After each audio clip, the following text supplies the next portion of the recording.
Hi. Hi, everyone, and welcome to another episode of the Galit Speaks podcast. I am so excited for today. I have a very special guest. Her name is Nichole Myles, and we are going to be talking about trauma. I'll tell you a little bit about Nichole. Bringing forward more than 20 years of experience in education, nonprofits, and leadership, Nichole Myles weaves together a compelling storytelling with experience and expertise to engage listeners in a journey of self-discovery, the ups and downs of growth, and what it takes to come back from trauma. Having gone from a traditional upper middle class life to losing everything, living in domestic violence shelters, and having rebuilt an entire life while raising three children, Nichole doesn't just speak about post traumatic growth, she's lived it. Nichole carries a CAGS in nonprofit management, a CFRE, which is a certified fundraising executive designation, a DEI, diversity, equity, and inclusion certificate, and 2 levels of professional certifications in trauma and resilience. Her master's in organizational psychology with a coaching and consulting concentration is expected early 2023. She uses her education to hone poignant personal stories into opportunities for guests to glean critical steps to their own growth, to examine what they've overcome, and to lean into that experience to amplify their futures. Nichole works as an expert companion in the position of speaker, facilitator, consultant, or coach, helping clients move forward from survivorship to thrivership. Uh, I absolutely love that last sentence, from survivorship to thrivership, because I think that is a huge, it's a huge difference when you make that jump. It absolutely is. And I'm so happy to be here to be able to talk about that. That's kind of become my thing it's hashtagged on a lot of my stuff is thrivership, not survivorship. There's even now there's apparel and all kinds of stuff, because I think we have to raise the standard. Especially when we have trauma, when we have a setback, like we've gotten to this habit of, well, you survived, you're getting by, so that's enough, and you should be satisfied even if you're miserable. And it's just not enough. It's not enough. We're entitled to so much more than that. So I made up a word, and we call it thrivership. I love that. That's one of the things that's super important to me, because I, like yourself, was in a domestic violence shelter for a little while. I was the child. I was not the adult. And it takes a lot out of you, and it takes a lot of help and a lot of therapy to be able to get to a point where you're not living as a victim and not living as a survivor. You'll always be a survivor, right? But you don't want to have that mentality throughout your life. That's right. And it's so hard. I think it's so hard for typically the women, but the partner who's in the shelter, but so powerless to be the child in that setting, and trying to unravel all of what's happened and all of those things in your head. That is an incredible weight to carry if you don't get the proper support, if you don't get the proper guidance coming out of it. And I think shelters and advocacy work, these people are heroes. They're doing the hardest thing. They're saving our lives in many cases, but also they're not armed very often with the resources or tools to be able to help in that case. And because they're acute responders, right? Yeah. They're going to get you to that safety place. But what happens is that after that, there isn't anything else. There isn't anything else. And that's true of so many trauma stories, right? It's also true of addiction. It's true of incarceration. You can be incarcerated, we'll get you out. Maybe you'll be on parole, and maybe there'll be a halfway house, and then it's done. Right. And then what? And I think that's where we develop that, like, I'm still a survivor, I'm still a victim, I'm still reliving this, is because we don't have a good view on what happens after that, which is what I started studying a while ago.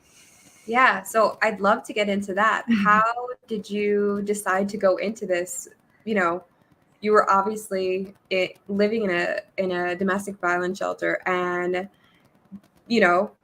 being a single mother raising 3 kids after that. What was the catalyst that pushed you into the trauma work? Yeah, so it's very interesting. So I was 8 months pregnant with my 3rd child when I actually went into hiding. So my youngest child was born in hiding, which is a whole other thing. I was in shelters and out of shelters because they all have stay limits for the better part of 16 months. So that also included several times where there were not shelters and I was homeless. It included non-domestic violence shelters that were not secure. It was really, it was a lot. And when I exited, I had 3 children, and so I had a teen, a preteen, and a toddler Wow. Who needed me. And so we were kind of piecing our life back together, but it was ugly. I didn't have any resources. I didn't have any support. And I'll be honest, I fumbled it. I fumbled it for a long time. And when I started to explain to people what had happened, because look, all of a sudden, I mean, you're not only emotionally wrecked and sort of emptied out in that way, but financially you're wrecked. I couldn't open a checking account. I couldn't rent an apartment because I had to have a co-signer. There were all of these things that sort of around me was all of this noise that I couldn't articulate. It had all gone off the rails. I'd never experienced anything like that before. I didn't know what a credit score was because every time I'd ever applied for anything, I'd gotten what I'd applied for. So suddenly I'm having to figure out all of these things. And what happens in trauma is you go back to try to find the tools you had. And those tools don't work anymore. And I needed new tools. And so I spent several years kind of flubbing my way through finding these new tools and eventually getting some agency to tell my story a little bit. And people would say to me, "You need to tell that story. You need to tell that story." And I didn't want to tell a traumatic story.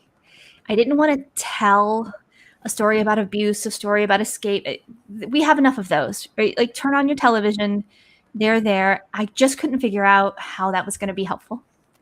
Yeah. And so when I stabilized a little bit, I started to do some of my own inner work and came to this place of studying trauma. I ran into an article by a psychologist named Dr. Richard Tedeschi, who is a positive psychologist who studied 30 years ago now, although nobody ever talks about it, this thing called post-traumatic growth. And it was, why do some of us who end up in these traumatic situations rebuild? And some of us get stuck in that place. And he had outlined these frameworks. And I realized that I didn't get stuck there because unbeknownst to me, I was following this framework that he had laid out. And so I actually ended up emailing him and saying, "Oh my gosh, this is the thing." I happened to be an organizational psychology student at the time, but I'm not a clinical therapist. He is the one who coined the term expert companion. And he basically outlined in this article what post-traumatic growth was and modeled what he called expert companions, people like me who've been through a trauma, but who had built from it instead of gotten stuck in it, helping other people do that. And suddenly telling my story was no longer about the story of the abuse or the story of hiding or the story of moving. It was the story of coming back from it and the kinds of tools and the kind of inner power that I found and the way I was able to translate it into giving back. And it eventually became a whole new career for me because there's just so many people. It's 70% of us will be affected by a trauma in our lifetime. So you really only need to be trauma informed if you yourself are human or are around other humans. Yeah.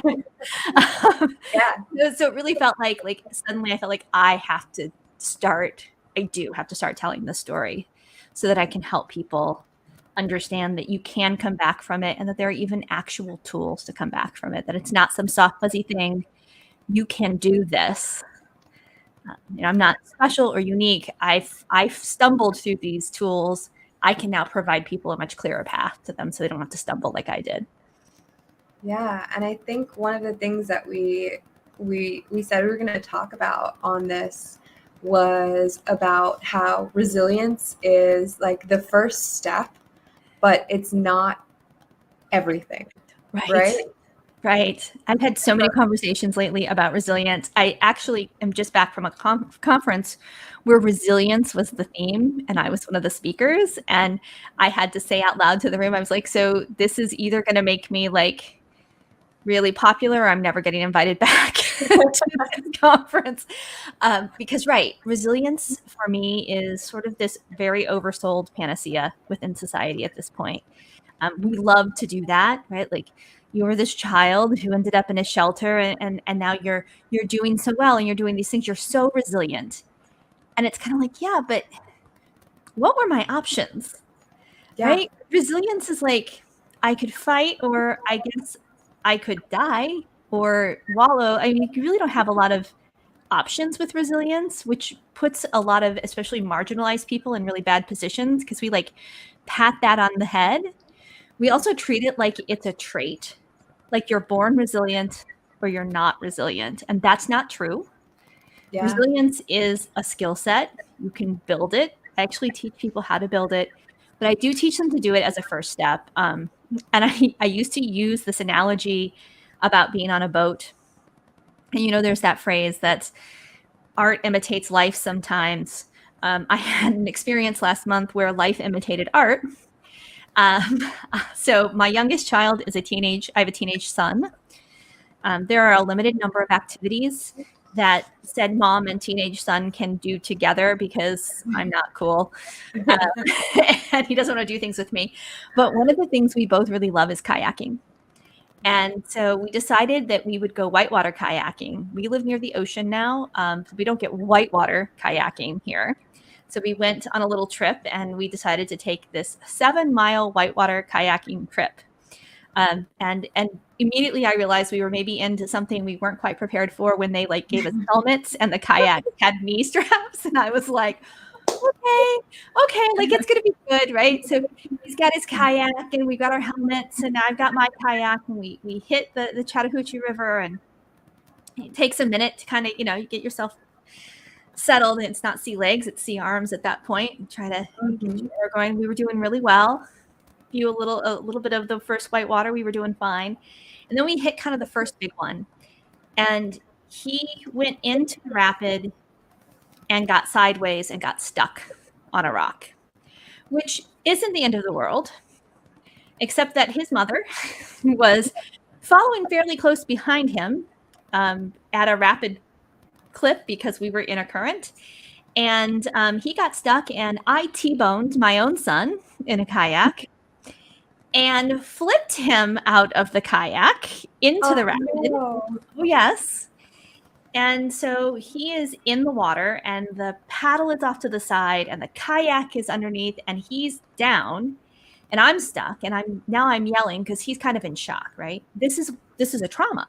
This is what trauma looks like. Like he never expected it. He didn't see it coming. All of a sudden he's in the water. He's in shock and he's grabbing for the kayak. But because of the rapid, he would get sucked under. That would be terrible. And so I'm like, no, get on your feet. Which this also is what happens when we have a trauma. We go for the tools that were working for us before, right? But they're no longer working for us.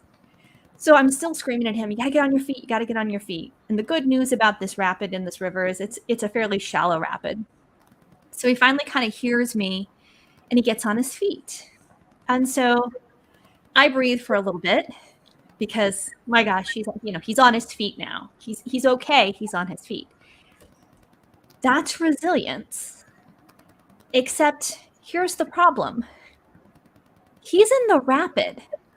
The boat is still upside down. The paddle is off to the side. We have not fixed the problem. Right. We've just gotten him to his feet. And that's what happens to us with resilience. We keep getting to our feet, but we haven't solved the problem yet. We don't have all of the tools we need back. We haven't moved out of the water. And post-traumatic growth is about getting out of the water. It's about actually getting to where you can move forward again. Yeah. Great that he was out of that immediate danger. That's the first step. You got to do that. But that's not the end of it. And we keep selling this story that, like, if you're just resilient, if you just get up, you're going to be fine and you're tough and it's good and it's okay. And you feel isolated and left behind because you are. Everybody else is that through that rapid and they're on the way. Like, that's not an illusion. And we keep telling people that this is the thing that they can do with resilience, and it's just not true. So you know, this all ends well. He did get back in the boat, angry at his mother, but of course, for 6 more miles. But he got to, you know, recover, and we could get the paddle, and we could get back in, and we could have a moment about what we learned about how we need to hit that rapid next time, and you know, we did develop some skills out of it. But I thought it's this great analogy for what happens with resilience, that like we're just leaving people in the water right and left all the time. And that's what it is for me. Yeah, we're telling them that point is fine, is enough, is where they should be, where when it doesn't feel fine and it doesn't feel good, and that's not what they want. They want to be back in the kayak with the oar, you know, with the paddle and moving forward. Right. We're ready to go. But this is what happens. And when everybody goes by and they're like, good job, you're on your feet. Excellent. But I still can't kayak, not from here. Right. Yeah. So what comes after resilience?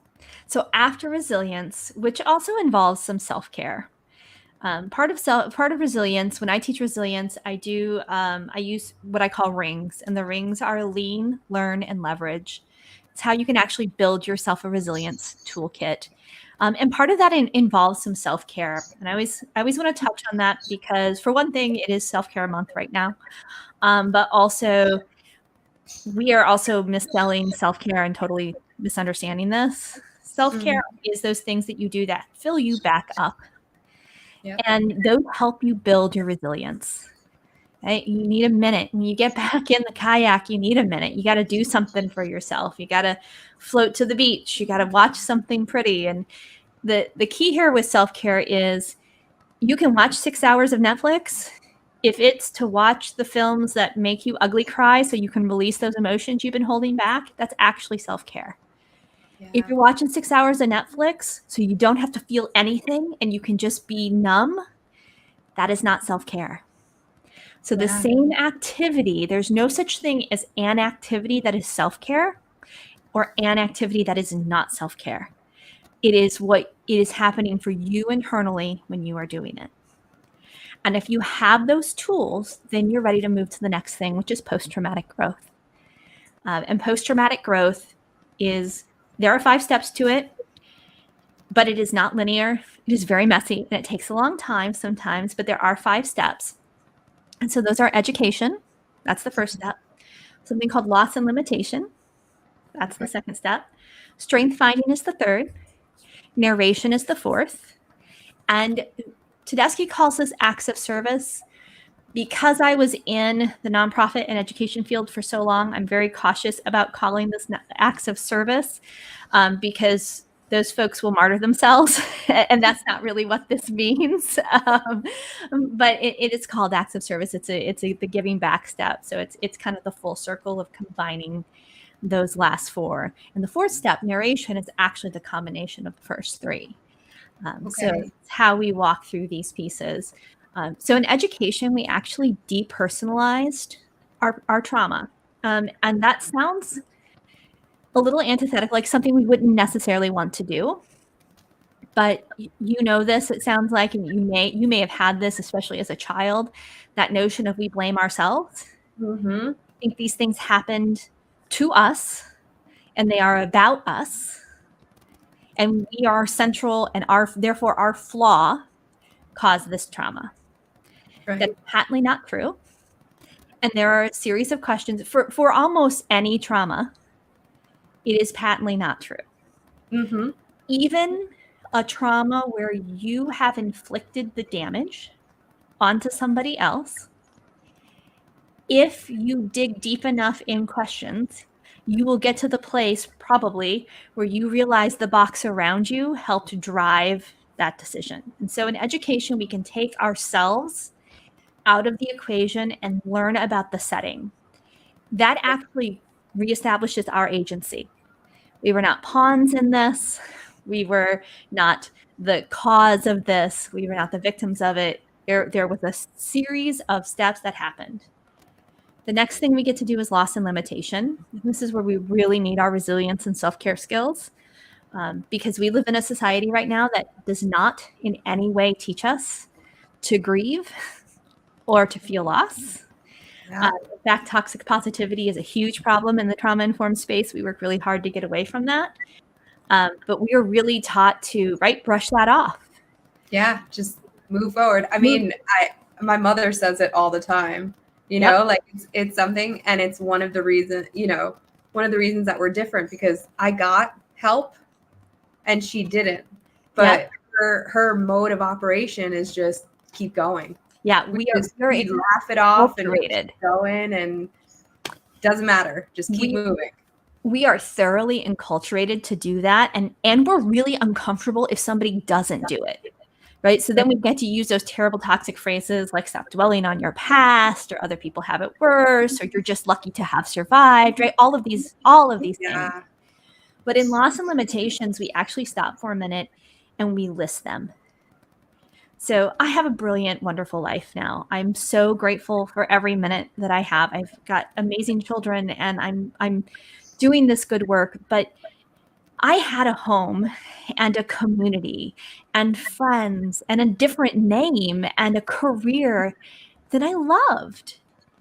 And those were lost to me. And for a really long time, I played that tape in my head that I just needed to be grateful to be alive. I just needed to be grateful that I was still here. I should just be grateful. And I should set aside that my kids were, one of my children was an incredibly talented dancer and wanted to pursue this. And we couldn't do it anymore because not only did we have to run from the community, but I didn't have any money afterwards to support that for her. And I felt terrible about that. And it was all kind of laced in this shame. In loss and limitations, we actually acknowledge all of those things. We say it is not only fine, but it should be expected. That you get to say, I lost this, I missed this, it hurts. It doesn't diminish what's good now. Yeah. To grieve what was. And I do a thing I call the Viking funeral. I encourage my clients to do it too, where we literally tear it up and set that shit on fire. I love that. Because we got to release it, right? We can't dwell there, but we have to spend time there. Yeah. And then we can move to our strengths, because what's amazing about trauma is that it distills you. It distills you, and it uncovers in you things you didn't know about yourself, or things you'd hidden about yourself. And, I'm from the Midwest. I was raised as a very polite Midwest girl, notorious for once holding my bladder literally across the across the Southwest, because my grandmother was talking in the car, and you don't interrupt your grandparent. And so it resulted in me sobbing in the back because I had to go to the bathroom so bad, but I wouldn't say anything to anybody because we don't interrupt. This is the level of be a good girl that I was raised as. But I'm actually really tenacious, and I can take down a room. But I didn't know that until I went through my own trauma, until I ended up in courtrooms. I ended up in these places that I had to demonstrate tenacity, or my children were going to suffer. I was going to suffer. And all of a sudden, these new strengths bubbled out of me that I didn't know I had. I was in my 30s, and I didn't know I had these things. So then I captured a whole new set of strengths. And when I coach people, I actually have a deck of 215 cards that have all of these words in them. My TEDx talk was called Lessons I've Learned from the People Who Don't Like Me. And a lot of them are about those words that people assign to us, especially women and female identifying folks, that, things like aggressive, or bossy, or ambitious. We take the agency back. We take the power back in those words and distill our strengths. And then we can combine all that stuff, and we can write a new narrative. We can write a new story about what happened to us in our trauma, which is no longer that we were the victim, but it is in fact that we survived a series of steps. Yes, we had losses, but we emerged with some other incredible distilled strengths, and now we're ready to apply them to the world, which is the last step. And that doesn't have to be something huge and profound. You don't need to start your own company or start consulting or anything like I've done. It can be as small as realizing that you have amazing interpersonal skills. And so you are the person in your friend group that knows you need to call somebody and check on them at 10 a.m. at 10 p.m. because they could be out and they shouldn't be out. Like, you're that interpersonal person. Or maybe it's you have humor when other people can't find humor. And so you are the person who goes and takes care of folks in hospice and makes them laugh a little bit. It can be really small things, but really profound things that lean on your strengths that have always existed, but tend to rise to the top during your trauma. Wow. Yeah, and I love that. And I love this idea that growth involves helping others, because I think that in my life, that's where I felt the strongest and most capable and the most like I had overcome whatever I was doing. And it's honestly, it's the reason that I have this podcast. It's the reason that I do this work. Like, it's because I have this need to give back in some way. Right. And like, I did not know that this was part of like the trauma healing process. Yeah. Isn't that an amazing thing that like that piece and right, humanity, I think it's so fantastic because humanity is wired for that. We are wired to actually, even though we're taught often in this culture not to reach out when we need help, we are wired to reach out for help. And we are wired to be helpers. We are wired to live in synergy with each other. We just often let all of this other noise get in the way. But when you really study this, what we do to help ourselves, what we do to heal, and I use the word healing. I think of healing as wound care or remission, because at any point you can be injured again. Those wounds can reopen. The good news, bad news about post-traumatic growth is that it's not a permanent state. You don't go through this once, nor do you go through it as linearly as I've laid it out, and then you're done. Yeah. What happens is you build these tools. And when traumas happen again, or when the same trauma comes back up, because in your brain, neurobiologically, your trauma is your trauma is your trauma. And whatever is triggering that, I have a very odd thing called haptic memory. And so it means that my most vibrant memories have to do with touch. Okay. It's an unusual type of memory to have. But what that means is that I can run into something and pick it up in the store and have a memory of something right there. And neurobiologically, my brain does exactly the same thing it did as when I was in that space. We are programmed for that. Yeah. So the reason I don't have a full panic attack when I touch a shirt that reminds me of my abusers is because I have these skills. But the adrenaline still releases, the cortisol still releases, I still get that sick feeling in my stomach, I still get nervous, I still get all of this anxiety for a second, and then I have to go, wait. You have skills here. This is okay. You're remembering this, and I can talk myself back through. But it doesn't go away. It's kind of like that, yes, we're a survivor. Yeah. Because that's terminal. But what we do is we get better at handling those traumas. We get better at handling those triggers. And then we can teach other people to get better at handling those traumas and those triggers. And we can use those skills. We can use our self-care. I had a fairly frightening event recently where one of my talks online got discovered by my abuser. And so I learned that my name and a lot of things that I've been keeping hidden for many, many years now are no longer hidden. And I Yeah. really had to make a choice about that. But also that trauma experience of just seeing those words on the page, the poor people proctoring the talk had to send me the comments and see if this was, it was using a pseudonym. So I had to look to see if I thought that was him or not. I'm certain that it was. But it was a traumatizing moment, right? My kayak flipped over. Yeah. My kayak flipped over. And I had to use those tools to kind of get back up and get on my feet and then do the rest of it, which is to get back in the kayak and figure out what we were going to do.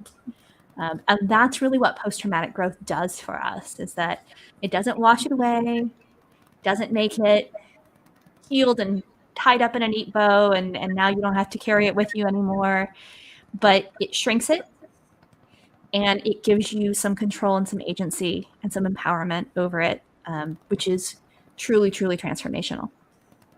Yeah. So if I may ask, you don't have to answer, but what did you decide to do when you found that out, that he now knew your name? Yeah. Well, it was the thing that people have asked me about it before. Like, are you ever worried he's going to find you? Especially when I started talking more, because I hadn't been doing a ton of public things until the last couple of years. And, I won't say I lied and said I wasn't afraid, but I didn't know I would be afraid.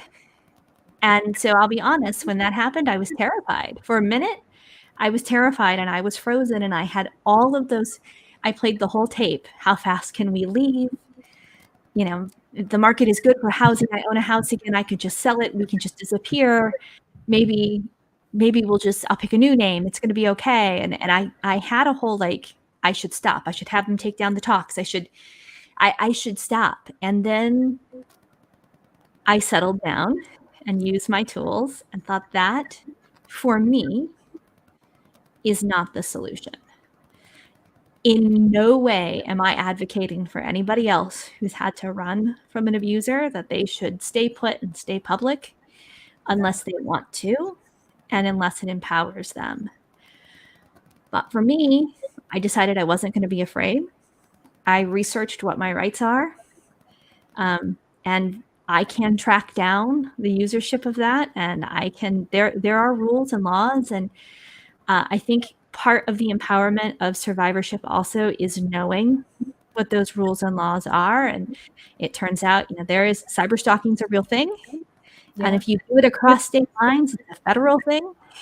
And so it's a bad idea for him to be doing that.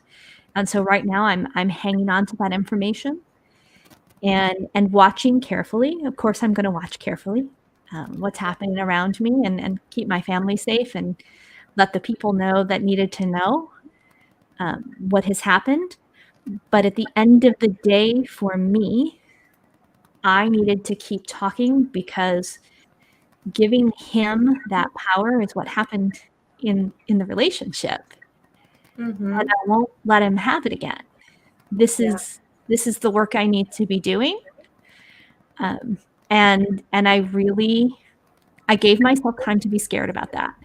I gave myself time to have a trauma and have a trigger and do the things I needed to do to kind of care for myself, which definitely involved, getting myself to a therapist and having that conversation. I help people all the time. I coach people one-on-one. I am not a therapist. You should have a therapist, and you should have a coach, and you should have a community of people that you can call and say, I'm scared, and have that still be okay.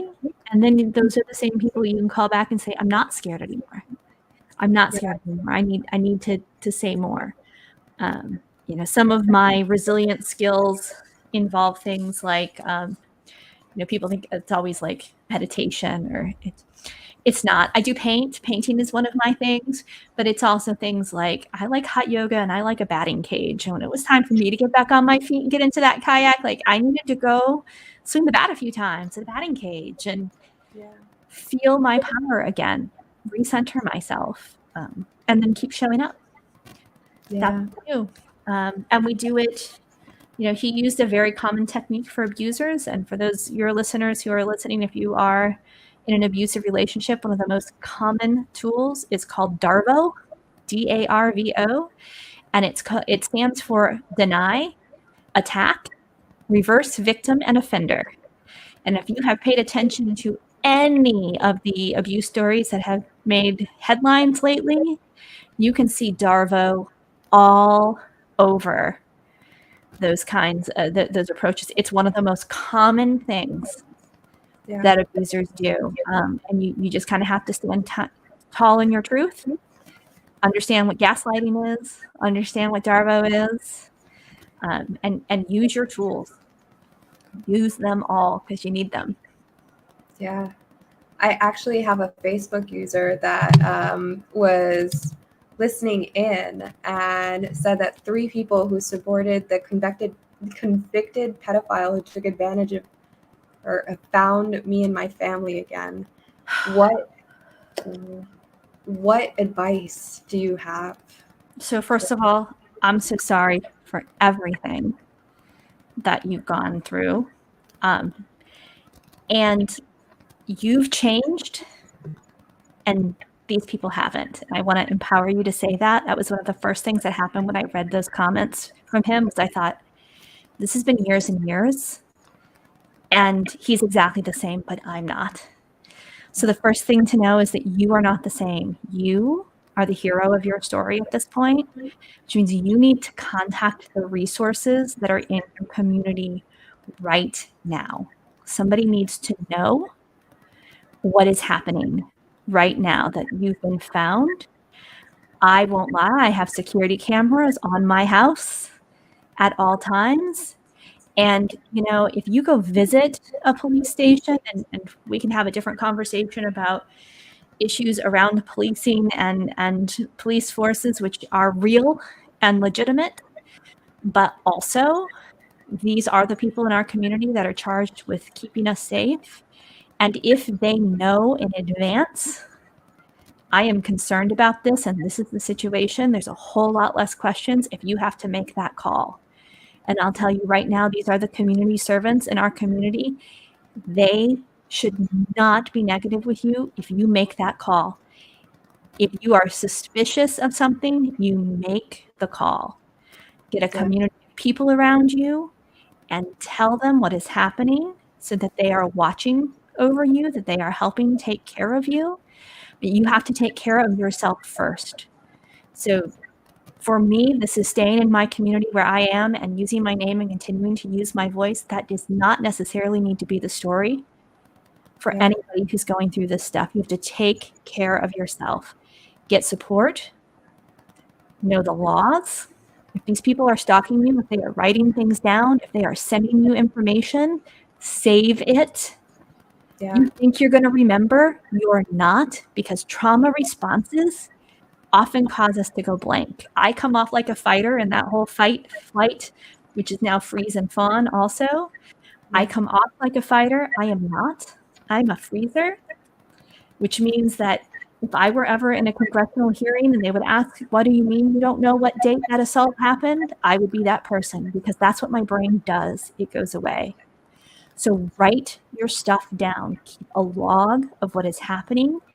Be vigilant. And above all, take care of yourself. Take care of yourself. You've been through something really hard and it's now coming back. Take care of yourself. But tell people what's happening, keep a log, use the resources you've got in your community. If you don't feel like you can trust the resources in those communities, call an abuse hotline, find out what other resources there are, but keep reaching out. You're entitled to be listened to.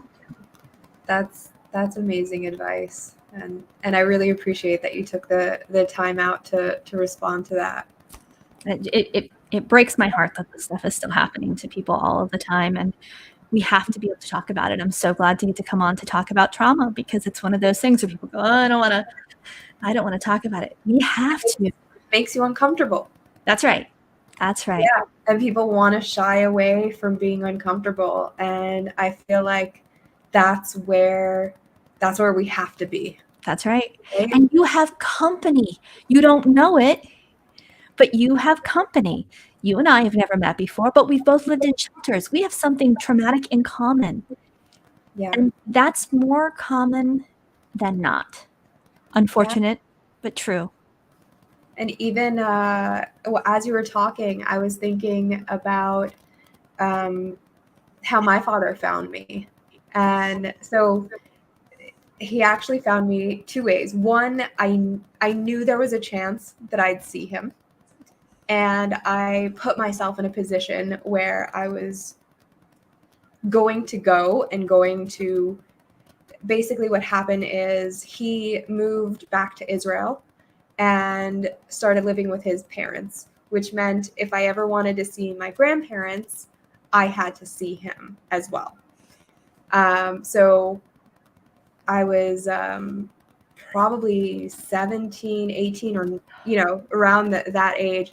And me and two of my sisters went together to visit our grandparents, and we knew he was there and snuck in, and were confronted by him, like, first of all, denying who we were. Right? He didn't even recognize us. Oh my gosh. Because it had been many, many years. But then denying that he had any children, and there's 6 of us. Oh my gosh. Yeah. And then just sat there calling us basically every name in the book, including whores, which was kind of his standard, standard language of like, oh, you should have been beaten because you're a horrible, sinful thing. But so that was like the first thing, which I put myself in that position, right? I knew that I would be confronting him. And honestly, for me, it was kind of cathartic, because being a small child when I left, I was 12 or 13. So he was young. Yeah, he was big and he was scary. And then seeing him when I was, close to being an adult, he looked small and gnarled and bitter and just like life had run a freight train over him. And I was like, oh, you're not so scary. You're just like this crazy old man screaming. And like being ridiculous. But then even later in life, he found me and tried to friend me on Facebook. And I was like, what? Who the hell do you think you are? And it was like an immediate reaction of like, I didn't have this reaction of like, I want to change my name. I want like him not to be able to find me. I just went block and done. And you were able to write it off, which is absolutely amazing. That you're able to put up that kind of really healthy boundary with people. But I think, darkness of all sorts eats all sorts of people, and it eats us from the inside out. And it is one of the reasons why those of us who've been on the victimized side have to get help for our trauma, and we have to talk about our trauma, is because we have to get it out of our tissues, to get it out of our body. We have to release it. If you're familiar with the book, The Body Keeps the Score, or anything about ACE score research, which is adverse childhood experiences. Okay. Actually a measure of the things that happened to us in childhood, and they've now been able to tie it to longevity studies, to our risks for stroke, dementia, all of these things. And so for all of us, including our Facebook listener there, we have to get that stuff out of our bodies, because the people who did damage to us are not entitled to shorten our lives. They are not entitled to take that away. And you saw it on your abuser, that sort of, the darkness eats you from the inside out. It just really does. And he's still in that space. And I think that's very, very common for people who offend in that way. It was what I experienced too. I read those comments. I only read a few of them because it was all I needed to know, and I didn't need to see the rest. But that was my first thought, was like, it has been years, and you are exactly the same person that you were then, which also should be a warning and a reminder to each of us that we were right then and we're still right now. Yeah. That those people who are still out there trying to disparage a name or trying to find a victim or trying to re-victimize somebody or steal the goodness or wellness that they have in the world, we were right the first time. Yeah. Those are not people that deserve to be in your orbit. They really aren't. And I've been asked recently, it's sad, but I frequently get messages on Facebook, or someone will reach out to me that I knew, and they will tell me that themselves or a friend, somebody's being abused, or they're afraid of what they're going to have to leave. And the number one thing that I have been telling people to do, that I want to tell any of your listeners to do, is a really practical thing, but it's one of the things that's going to take some, hopefully provide some relief. And that is that you have really important documents about you and your personhood. Things like your birth certificate, your social security, your bank account numbers, those things. If you are in any kind of a dangerous position, you need to lock those things in the trunk of your car. Okay. If he does not have, or she, because abuse happens, if your partner is abusing you and you think you're going to have to escape and you're going to use your own vehicle, lock those documents in your car. They're not going to look for them in the trunk. You're going to hide them behind things. If they check for those documents because they've got that much control over you, then make a copy, take a picture on your phone, do something so that you have them. Because when you leave, you need documentation. Yeah. You can't do anything in our society right now without that documentation. And when you don't have it, you are stuck. Either you're not going to get the help, or you're going to go back and try to get those things. Don't do it. Plan ahead and make sure you have your documentation. Almost everything else you can get later, you can get with police, but you can't get much help if you don't have that documentation. I also always recommend a thumb drive with all of your pertinent things, and if you've got digital photos, something like that to take with you. Most of the rest of it's replaceable, but it's very hard to do some of this stuff and escape if you don't have a social security card, a driver's license, an ID, some of those things, and your abuser knows it. Yeah, I remember, I left back before we had thumb drives and things like that and digital photos. But one of the things that we did is we spent months preparing for our escape. And every single night, my mother would keep my father busy, and my little sister and I. So at that point, it was just me, my mother, and my little sister left in the house. The 4 older kids had been kicked out and kind of disowned already at that point, and were living with friends. And my mother used to keep him busy, and we would go and we would take all of the important paperwork from around the house and pack it into our backpacks, and then take it to school with us and drop it off at my older sister's house, who lived close by to the school. Every morning we'd go to her house first, drop off everything we had, and then go into the classroom. And we did that. We took all of the photos out of our albums. We left the blank albums there, took all the important paperwork. Everything was just in our backpacks, and it was little by little, we just emptied out. And I guess at that point, my mother knew enough to know, hey, these are the things that are going to disappear, because these are the ways that he can control us, right? If you take my passport, if you take my social security, if you take my birth certificate, what am I going to do? I have to face you. But if all of that is gone, Yep. and you go in and you go to check your paperwork and there's nothing, it's not there, then there's nothing you could do. Yeah. That is so very brilliant and well planned by your mother. That's truly amazing. And I'm always so heartened by the tenacity and creativity and just problem solving of so many survivors who escaped. And I always do name, I do not have a I was brave and escaped story. I actually was rescued.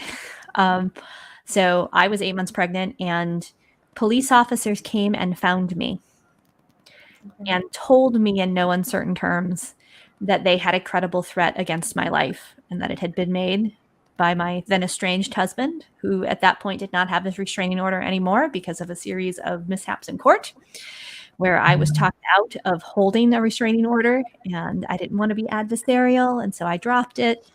And it took 48 hours for him to make a credible threat on my life. And police came for me. And I want to name that because I didn't have that sort of escape. Had they not, I very likely wouldn't be here because I didn't know. I was still staying in my house. I was still like convinced that I was going to be able to stay in my house and I was going to have my baby in my house. And like I was very much in that denial space. And I had a like knock on the door in 30 minutes and we were gone because I did take them seriously. But also that speaks to my privilege.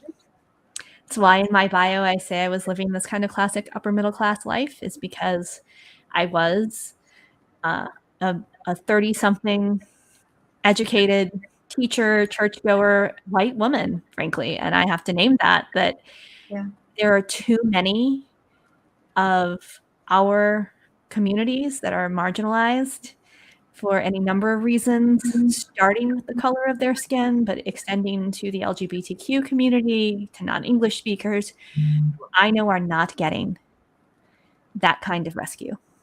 Yeah. And I'm incredibly fortunate, but to those of you, hopefully, who are listening, who are in that advocacy space, we have to do better on behalf of our marginalized communities, because I know that I'm here not because I was planned and meticulous like your mother, but because somebody saw fit to come and tell me that the danger was imminent and give me the opportunity to leave and help me, which I also carried a lot of shame from, because my children probably would have also been the victims had that. Certainly the child I was carrying would have been.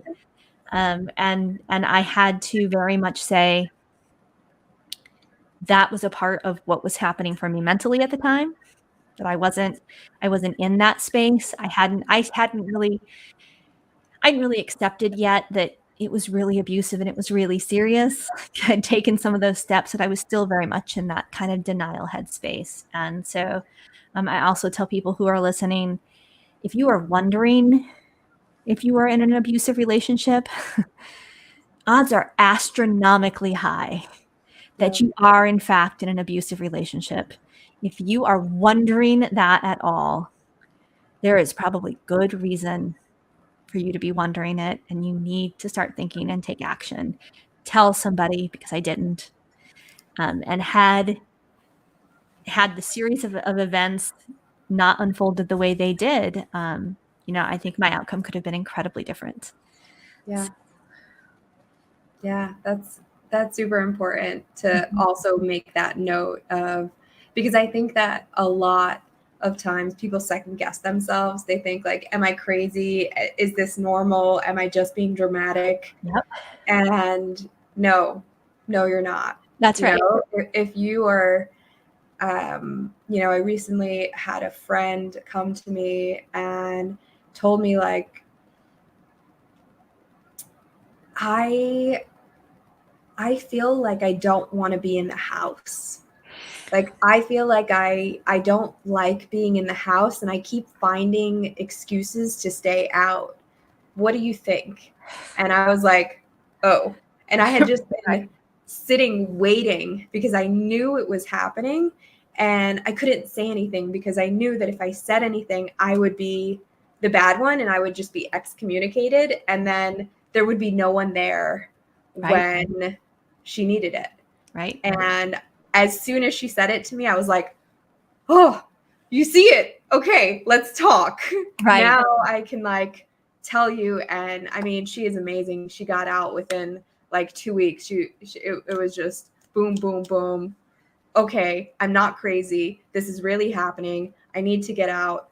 I have, a good job. I can get an apartment on my own. I can just take my stuff and move, and I can do it in a way that like is not going to ignite this any further. Yep.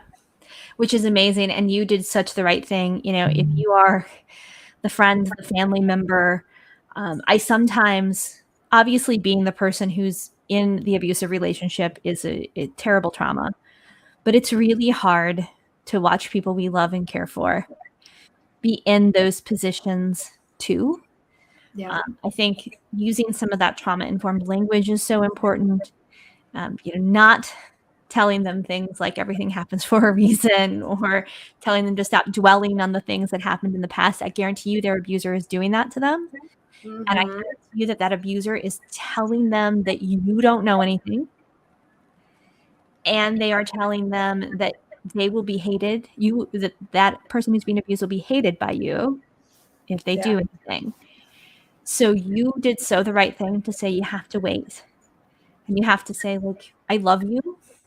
And there's nothing like you can say to me that's going to make that change. And I'm here for you. And so if you need me for anything, I had a preterm labor scare with my son during this abuse, which is not a shocker, considering what was happening. And I had a nurse come to my room, and I had both of my daughters with me because I would not leave them with him. And they were, asleep on those terrible hospital chairs, the recliner things with those blankets. And I'm in the bed in Trendelenburg with my feet up because we were trying to keep this baby inside. And, she took my hand and just looked at me and said, is there something you need to tell me? And I told her I wasn't ready, and I told her no. And she just looked at me and said, if you do, this is my name, and I'm here to listen. And I didn't tell her, but she was a labor and delivery nurse. And guess who I met 12 weeks later when my son finally was born? And at that point, things were different. And I could say, you were right. But I trusted her at that point because she hadn't shamed me. Mm-hmm. She didn't threaten me. There were so many things she could have done. Where were she to appear back in the room when I had just given birth to my son, I may have thoroughly rejected her, and may also have thoroughly rejected my own reality about what was happening. Yeah. You don't want to hear it from somebody else, and you're convinced that nobody knows.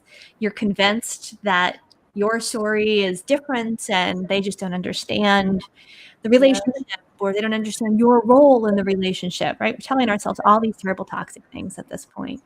And if you can just be there for people, it's a really hard role to play because sometimes people don't leave in time. Yeah.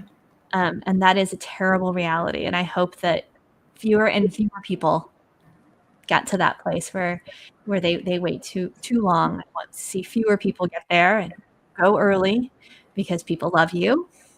They want to see you be safe. And if you're that person, you just got to wait. You have to say, like, I'm here.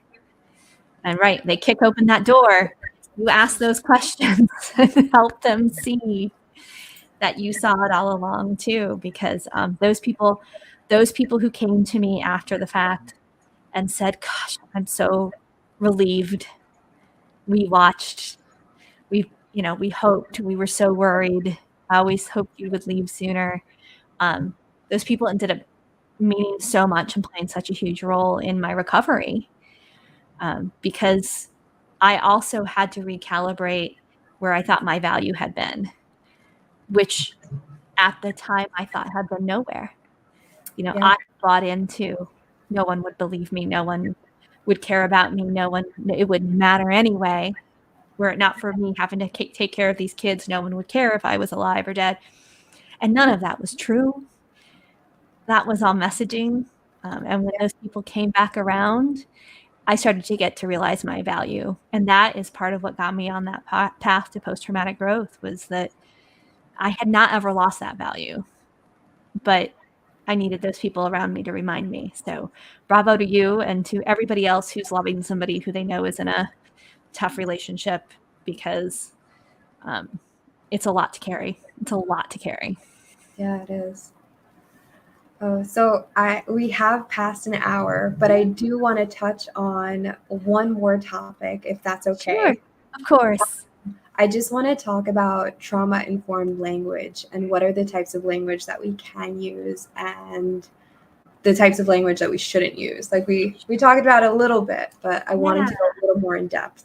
So trauma-informed language is so important. And there are things we say because we're enculturated to say them. So please don't flog yourselves. For those of us who, I'm a Gen Xer, so I'm over the whole pronoun thing now. But 5-6 years ago, like, I was really struggling. I don't know how to use it, they, them. I don't know how to do any of that, and I would screw up. You have to own your mistake. This is the same deal with trauma-informed care. Own your language when you misuse it. Don't expect perfection, because it takes time, because this has been ingrained. Like everything else, it will get better and more part of the way we do things, just like pronouns now are. Like, we just know, or we should know. If you don't know, get on that, because you should. You 100% should be behind however anybody needs to identify.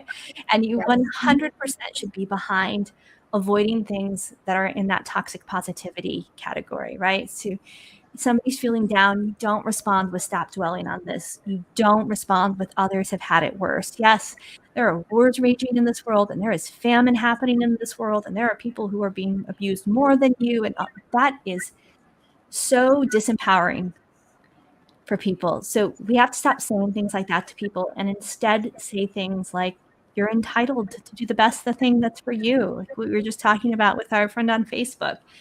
You've been carrying a lot. You have to honor what somebody is going through. So we want to involve ourselves in phrases that empower people, not disempower people.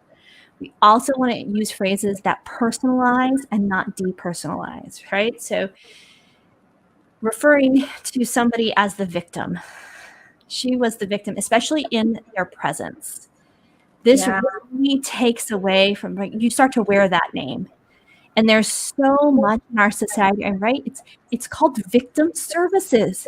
It's real hard to feel empowered and have agency when you're in victim services.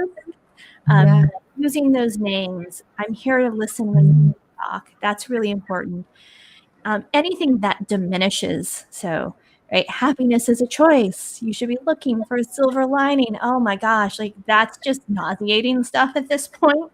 It's designed to invalidate your feelings. Yeah. We don't want to do that. So we need to be saying to people things like, you don't need to hide your feelings. Because if we say that, then when that friend is scared, they're going to say to you, I'm scared. I'm worried about what's happening, instead of feeling like they have to stuff it down.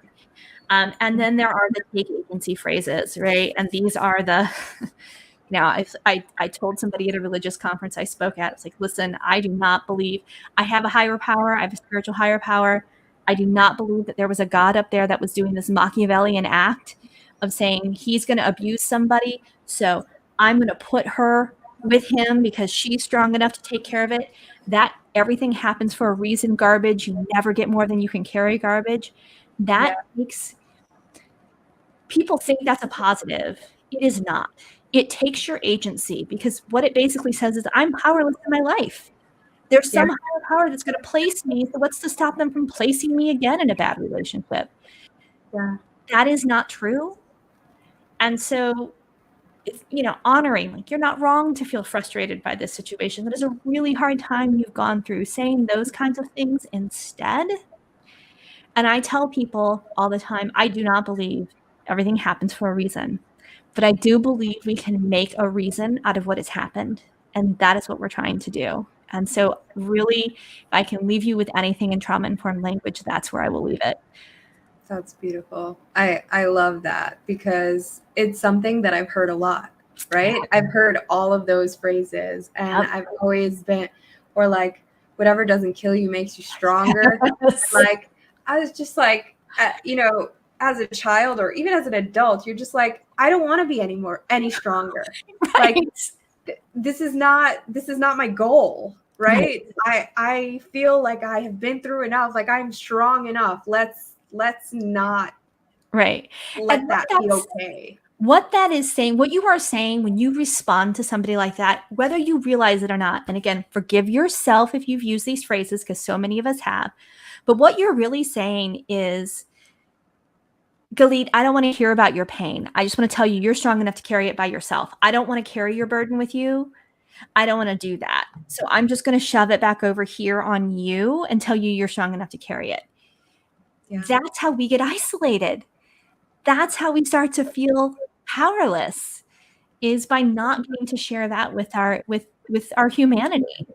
And so we have to start to change that language and honor those spaces where, right, you're incredibly strong. I have no doubt about that. And wise and creative and beautiful and all of those things. And also your hurt is still valid and should be shared, because just because you can carry something doesn't mean you should.